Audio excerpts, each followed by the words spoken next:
Hey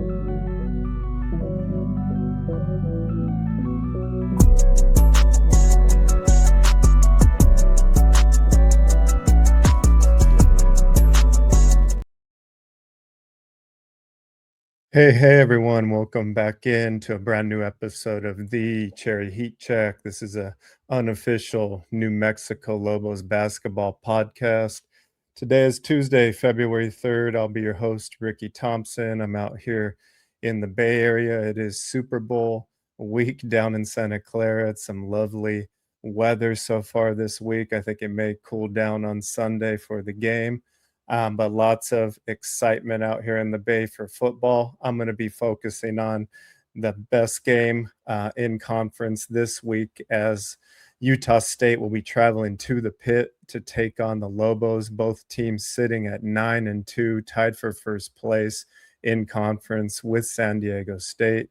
Utah State with only 3 losses total on the year, coming into a Pit where the Lobos look to continue their home winning streak.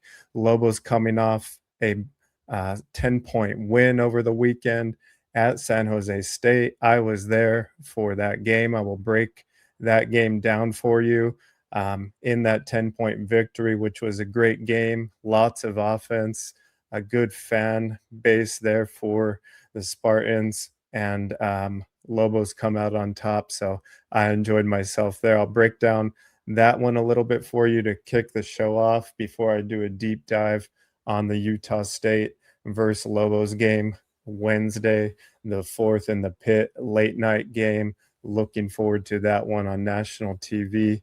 But one off the wall thought I have here as I'm wearing my retro gear, as you can see, since they're already retroing the 90s era, I guess it only makes sense that the next era that they may do is the early 2000s. And I hope they do, because I would love to see the baggy shorts and jerseys look come back. That's my era of basketball, and that's still how I wear my basketball gear when my old ass gets on a court these days. But I will make my return, mark my word. Let's get into the basketball you really want to talk about. As I mentioned, New Mexico improving to 9-2 in conference, defeating San Jose State. Very exciting game. Promotion going on there. I think children got free tickets if their parents got them. First game with students back on campus at San Jose State since the break. So it was buzzing. A much bigger crowd, obviously, than last year when I was there and the Lobos ultimately lost. I got to say hello to the Albuquerque superstars, Kurt Roth, who runs 505 Sports Ventures. I made my way over to Jeff Grammer to say hello before the game as well. And he agreed that it was a much, much different atmosphere there. Great to see the fans were in it, and San Jose State put on a very good offensive performance. Colby Garland again leading the way for the Spartans in this one, finishing with 24 to lead the way after having over 30 in this first matchup with the Lobos in the Pit. But Jake Hall finishing with 27 points, his career high. Just too much in the end for the Spartans, as he and other players on the Lobos made critical plays, defensive stops down the stretch to turn this one the Lobos' way.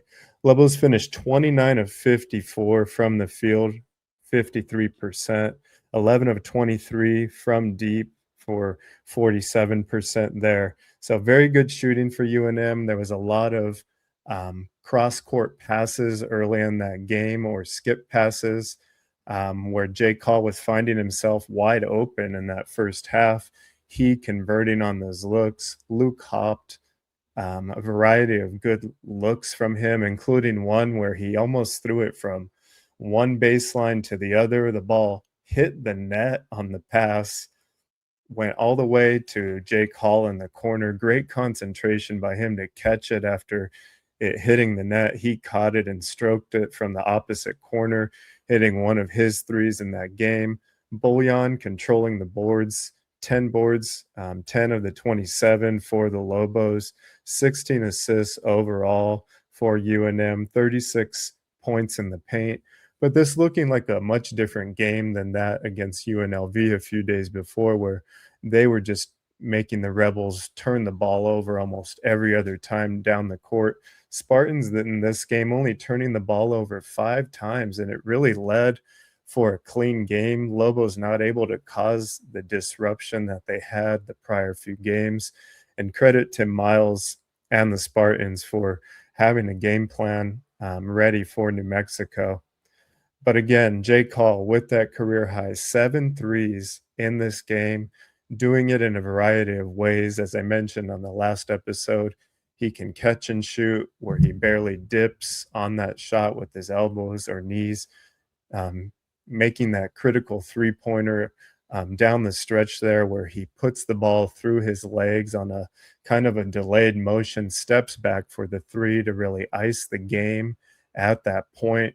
So he just able to score in a variety of ways with his changes in speed. And it was just impressive to see his game and how much it has evolved from the game I saw in the pit against Alabama State, where the Lobos were down double digits and really had to feed off the crowd. Lobos look totally different from that team I saw the night before Thanksgiving as far as how the ball is moving, the confidence from the players. And I just want to hit on Antonio Chol, who only had 4 points in this game and who I've kind of given a tough time on this podcast. But seeing him in person at this time, he's playing with confidence. He's locked in on defense, communicating. He knows where to be. He actually went to the hoop hard a couple of times in this game. Um, so even though he only finished with 4 points, I really have no complaints about the way he's playing or the role he's now accepted, taking just what's given to him at this point, not being a focal point in the offense.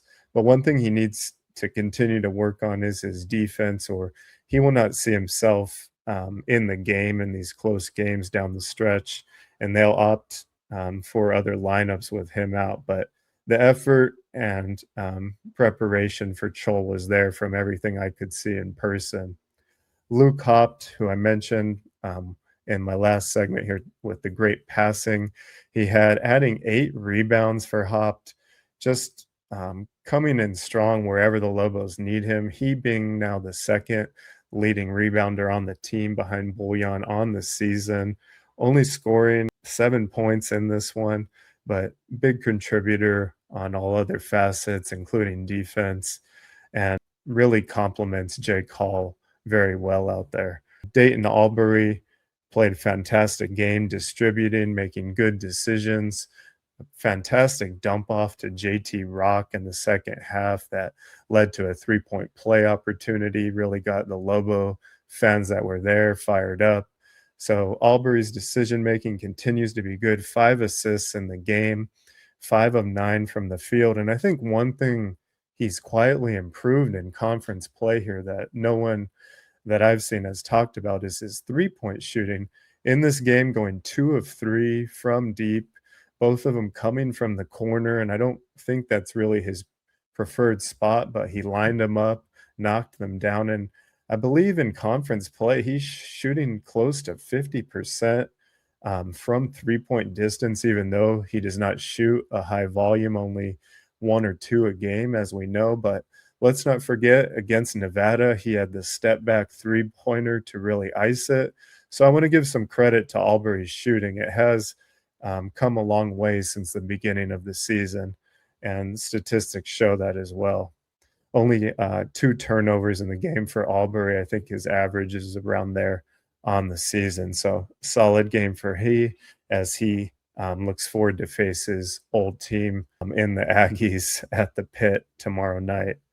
Bullion finishing with 17 and 10 in 29 minutes, 5 of 6 at the free throw line, 6 of 9 from the field, showing again to me while he's an all conference player and he continues to roll through conference play here.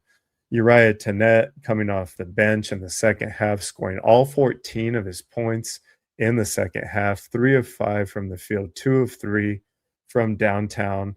Had a ridiculous crossover where he sent a defender flying backwards, nailed the jumper. He is just a human highlight reel, and so exciting to watch on both ends of the ball because what he does on defense at that point of attack, it can't go unnoticed as well. He playing like a seasoned veteran alongside Hall, just fantastic to see Tenet's confidence continue to grow there. And it looked like, I don't know if it was his parents at the game, but I did see some number 4 Tenet jerseys out there. So he having a big cheering section wherever he goes. JT Rock in this one, 7 points, 2 rebounds, got a good ripping from Coach Eric Olin. At one point, was not boxing out from what I saw in a couple possessions or positioned himself on defense the way the coaching staff would like him. And we think of Eric Olin as a laid back, quiet guy, but in this case, he really led into JT and let him have it for about 10 seconds straight as he walked off the court to the bench. JT, of course, the ultimate teammate and able to take criticism even in that public setting, didn't rattle him, and he came back in the game to finish strong in his final minutes. So bench play, as I mentioned, not as strong on the road this season in conference play, much better at home where they're averaging around 35 points a game at home as a bench unit. That will be needed against the Aggies, as they can only count on the starters in that one. Looking at the Spartans quickly, as I mentioned, Garland having another fantastic game, really scoring at will, 8 of 13 from the field. His backcourt mate in this one ended up being Jermaine Washington, 18 points total for Washington, big three-pointers in the second half, and the Spartans really cut the lead at multiple times to 5 or 6 points. The crowd was aching for the Spartans to get over the hump. They had a few defensive stops, but could never really get over that hump, not converting on offense after they would get that stop, when they had cut it to 5 or 6 points. But a big part of that was Jermaine Washington, his energy, both on defense, converting it to buckets on the other end. So very impressive for him. Pasha Gadarzi launching a couple threes in that game that almost touched the ceiling, but he's going 2 of 4 from distance. San Jose State really just a few plays short of winning this game, and it was really close for most of the second half there. But looking just overall at Jake Hall's performance, I think we can say even with 9 games left in this regular conference here that he has to be, if not the best, one of the best Lobo freshman guards ever.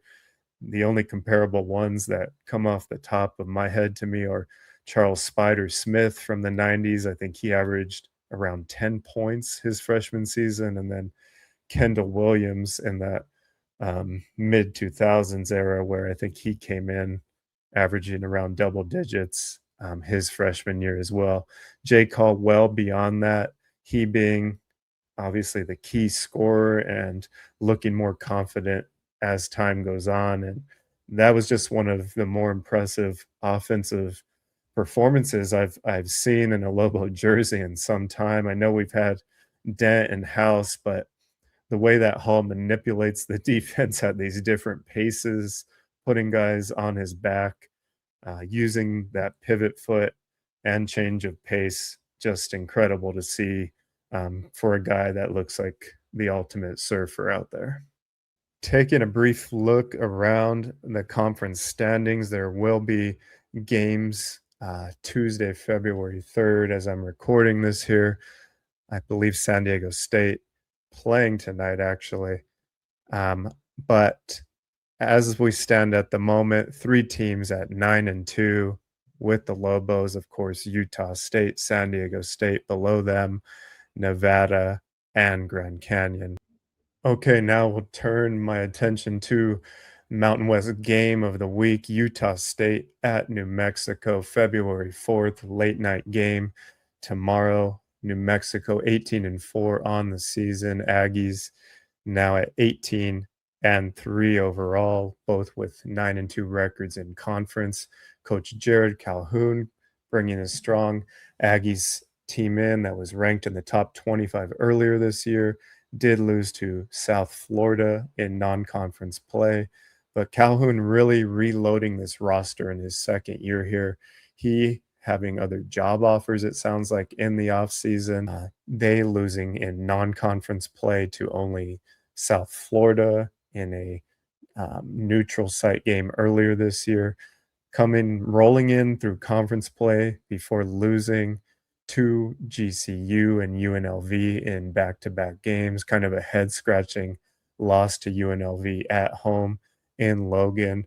But now Utah State looks to have righted their ship, defeated San Diego State over this past weekend at home, and now they roll into the pit full of confidence. Leaders for this Utah State team include Conference Player of the Year hopeful Mason Falslev, returning point guard Drake Allen, transfer who came over from Vanderbilt, MJ Collins, another transfer in Colby King, a freshman who's turning into a superstar in Adlon Elamine, and of course, the guy everyone loves to hate in Carson Templin, a big man who comes off the bench but also has started as well.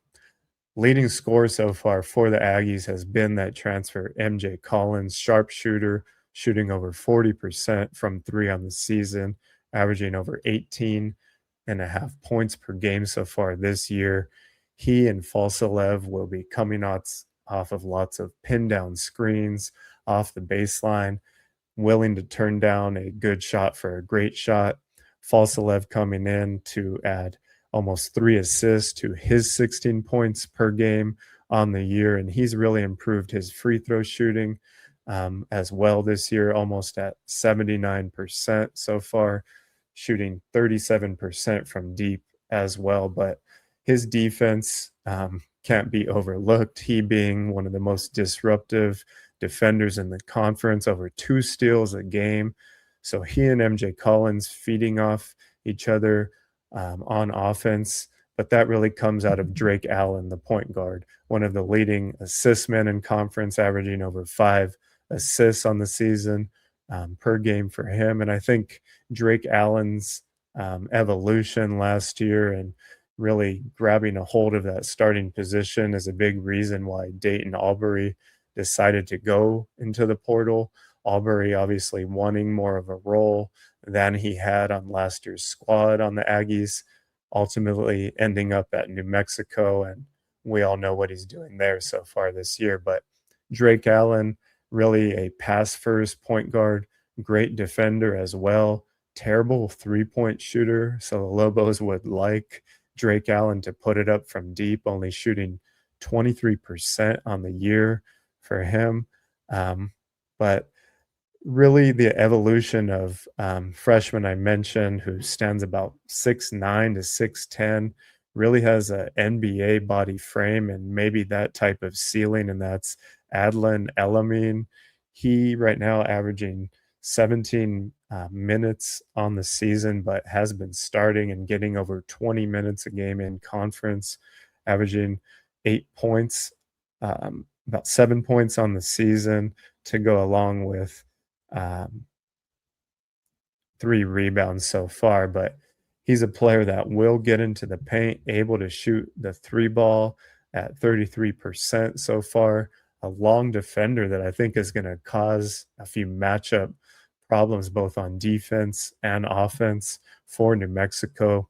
This Utah State team plays mostly in this matchup zone of Jared Calhoun, and they look to prevent anything from coming into the paint. And these wings like Elamine, Falslev, Collins, Drake Allen, they're the ones that really are the head of the spear and don't let a lot of opposing guards get into the paint or allow kickouts for that matter. And that's what the Lobos want to do. So that matchup of trying to find spots in this matchup zone of Utah State for New Mexico, hopefully finding Luke Hop there in the middle to make those decisions among other players will be key.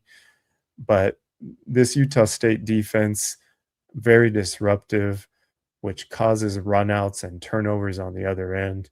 And that's where they really feed off of is getting those runs. And these players have found that chemistry.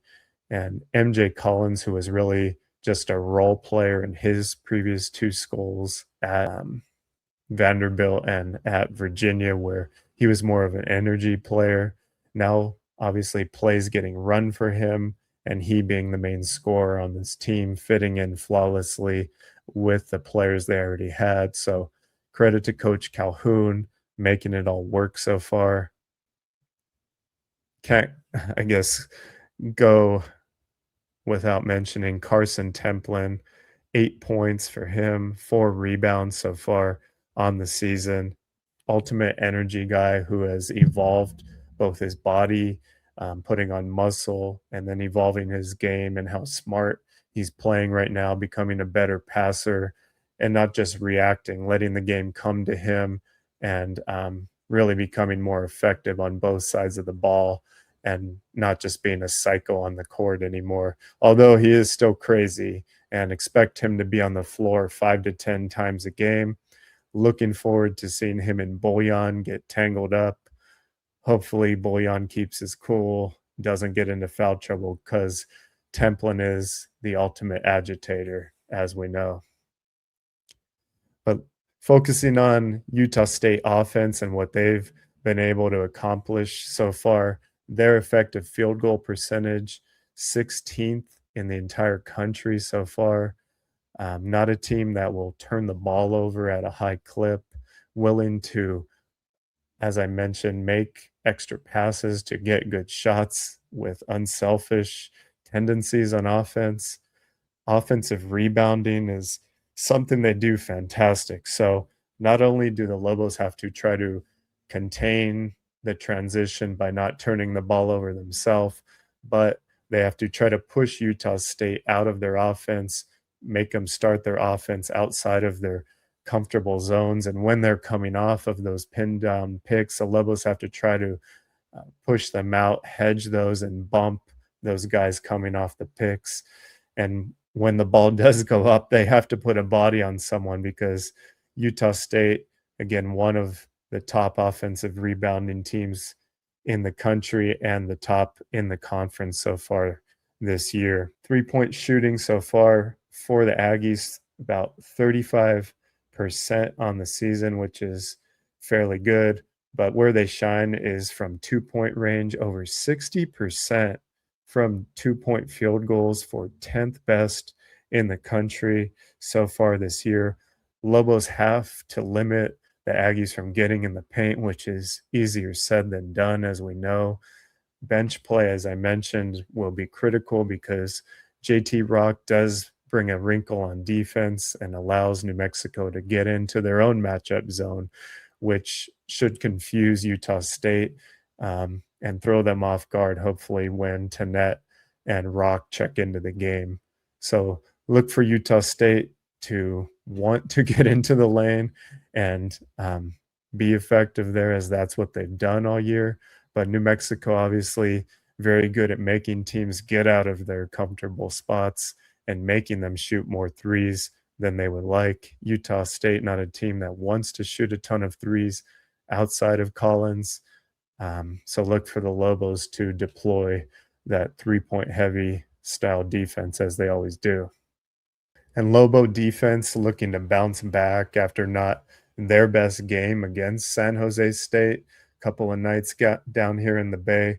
So I imagine Coach Eric Olin and the staff have been getting into them in practice the couple of days to lock back in on defense because that obviously their calling card so far this year in the games where they've played better, games where they get more turnovers, which leads to easier buckets and looks for the scorers.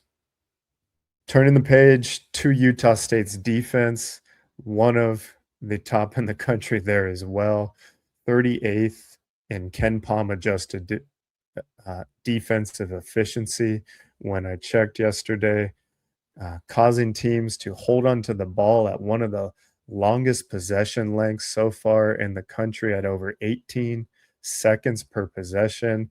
Lobos, a team that like to play a higher pace game in general, but if you look at the Evan Maya statistics, it shows that the Lobos actually perform better in games where there's less possessions and there is a slower pace to the game, which is interesting to see. But Lobos on offense with one of the quicker possession lengths in conference. Obviously, Dayton Albury to net looking to always penetrate and kick out along with Hopt.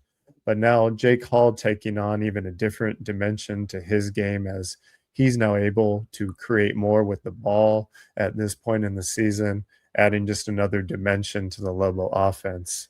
Shooting continues to tick up for New Mexico, now at over 35% from deep on the season, 75% overall at the free throw line. So look for New Mexico hopefully to get into the paint where they can draw fouls, especially if it is a close game, because I think every bucket will count in this one. But this Utah State defense, as I mentioned multiple times now, thrive in transition. And how does that all start with their turnovers? And they coming in with one of the highest steal percentages in the country, top 10 in terms of how many steals they cause a game and how many turnovers they cause a game. Just frustrating opposing teams' offenses all year. So Albury, Tenet, Hopt, primary ball handlers have to make good decisions, but other players on the team are going to also have the ball in precarious situations as well against this Utah State matchup zone. Being able to be patient and understand where the holes in the zone are going to be critical, but also being willing to take the open shot when it's there is going to be key for these guys. And we know no one on the Lobos is really too shy about shooting the ball. Hopefully, they will be going down in volume from downtown, but New Mexico can't really default to only shooting threes, as we know. But at this point in the season, they looking like a well-oiled machine on offense as well, and able to score in the paint as well as convert from deep. One thing I kind of neglected to mention amongst the Utah State bench is also another fantastic freshman guard in Elijah Perryman that comes off the bench with Colby King. They're really a change of pace backcourt from the starters. So look for them to face off with Tenet and Jatavis Miller or Tajavis Miller when they come off the bench. Lobos have to really just put pressure on the big men of Utah State. I think that, if anywhere, is their weakness, even though Templin has been playing better. I don't know if the Aggies have the bodies to bang for 40 minutes with Bullion and Rock down low. I think New Mexico has the advantage there. It'll be more a question of the decision making for the Lobos, in my eyes, when they get below the free throw line. What decisions are they making with the basketball? Will Dayton Albury continue to make good decisions, play off 2 feet, or will he revert in this game, playing against his old team, having a lot of emotions, playing against his old coach? I know Olin and Albury want to downplay it, but Albury did say in the presser today that this is a game he's had circled, and I think any competitor, any basketball player, athlete knows why. You want to show your old team what they're missing, show your buddies that you can still stick it to them. So I hope he's able to keep those emotions in control, has done so for the most part this year, but just hope that his decision making is clean in this game. Tenet obviously has evolved as the season has gone on. I think he playing the final minutes of games now has been the right decision, because he does it on both ends, and hopefully he does not get rattled against this Aggie defense. The opening line in this one looking like New Mexico by 2.5 is what ESPN has here. I think it has dropped to 1.5 now, so people already betting in favor of Utah State to win this one. I think Ken Palm had it at about the same, but This being the biggest game of the year thus far for both teams will depend on obviously what San Diego State does tonight as well.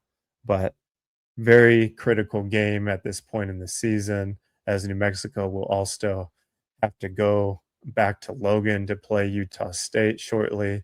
And of course, we'll have to host San Diego State later this season. But after this game versus the Aggies, Lobos have to host Boise, who they lost to earlier in the year, and then go to GCU next week. So every game being critical here down the stretch. And I'm happy to be covering it here for you all. Happy you guys are all here listening and following the show.